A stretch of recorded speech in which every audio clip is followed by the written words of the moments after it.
बलशाली भीम जब हनुमान जी की पूंछ हटाने में असफल रहे तो भीम को समझ में आया कि उनके सामने यूं वृक्ष के नीचे लेटा हुआ वृद्ध वानर कोई और नहीं बल्कि कोई दिव्य वानर है। इसके बाद भीम ने हाथ जोड़कर अपनी भूल की क्षमा मांगते हुए वृद्ध वानर से उनके असली रूप में आने की प्रार्थना की। तब हनुमान जी ने प्रसन्न होकर भीम को अपने असली रूप में दर्शन देकर अपने शरीर से 3 बाल तोड़कर दिए। भीम ने हनुमान जी के तीनों बालों को अपने पास सुरक्षित रख लिया। इसके बाद भीम ने हनुमान जी के सामने हाथ जोड़कर कहा, प्रभु, आपने मुझे ऐसी मूल्यवान भेंट दी है। मैं जानता हूँ कि इस भेंट से कोई रहस्य जरूर जुड़ा है, क्योंकि जिस राम भक्त हनुमान को आज तक कोई पराजित नहीं कर सका या बाल बराबर हानि भी ना पहुंचा सका, उन्होंने खुद अपने हाथों से मुझे अपने शरीर के बाल भेंट स्वरूप दी हैं। कृपा करके मुझ जैसे अज्ञानी को इसका रहस्य बताएं। भीम की बात सुनकर हनुमान जी मुस्कुराए। एक बार युधिष्ठिर से नारद मुनि ने कहा कि आप सभी भाई धरती लोक में प्रसन्न हैं, लेकिन स्वर्ग लोक में आपके पिता दुखी हैं। जब धर्मराज युधिष्ठिर ने इसका कारण पूछा तो नारद मुनि ने कहा कि जब आपके पिता पांडु जीवित थे तो उन्होंने राजसूय यज्ञ कराने का संकल्प लिया था, लेकिन उससे पहले ही उनकी मृत्यु हो गई, जिस कारण वे अपना संकल्प पूरा नहीं करवा पाए। नारद मुनि की बात सुनकर युधिष्ठिर ने अपने पिता की आत्मा की शांति के लिए उपाय पूछा। तब नारद जी ने ऋषि पुरुषमृगा के विषय में बताया। देवर्षि नारद मुनि ने कहा कि उन्हें ये राजसूय यज्ञ भगवान शिव के परम भक्त ऋषि पुरुषमृगा से ही कराना होगा, लेकिन इसमें सबसे बड़ी चुनौती यह है कि पुरुषमृगा हर समय शिव की भक्ति में लीन रहते हैं और पूरे संसार से कट चुके हैं।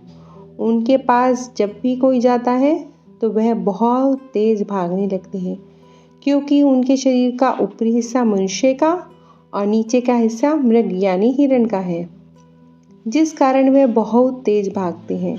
नारद जी की बात सुनकर बलशाली भीम पुरुषमृगा को पकड़ने के लिए वन में भेजा गया, क्योंकि भीम जी भी पवन पुत्र हैं। वन में भीम ने पुरुषमृगा को जैसे ही देखा, उनके पास दौड़कर अपने आने का उद्देश्य बताया। उस समय ऋषि पुरुषमृगा शिव जी की स्तुति कर रहे थे। ऋषि पुरुषमृगा ने भीम के सामने शर्त रखी कि अगर वह उनसे पहले हस्तिनापुर पहुंच जाएंगे तो वह उनका यज्ञ जरूर करेंगे, लेकिन अगर भीम उनके हाथों पकड़े गए तो ऋषि पुरुषमृगा भीम को खा जाएंगे।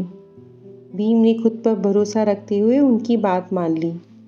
वही भीम जब दौड़ने के लिए अपने व्यस्त आदि ठीक करने लगे तो उनका ध्यान हनुमान जी के दिए गए 3 बालों पर गया, जिन्हें सहजकर उन्होंने एक वस्त्र में लपेटकर कमर में बांधा था।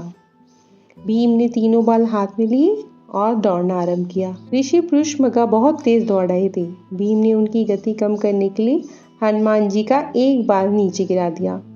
हनुमान जी का एक बाल नीचे गिरते ही वह शिवलिंग में बदल गया, क्योंकि हनुमान जी भी शिव जी के अवतार माने जाते हैं।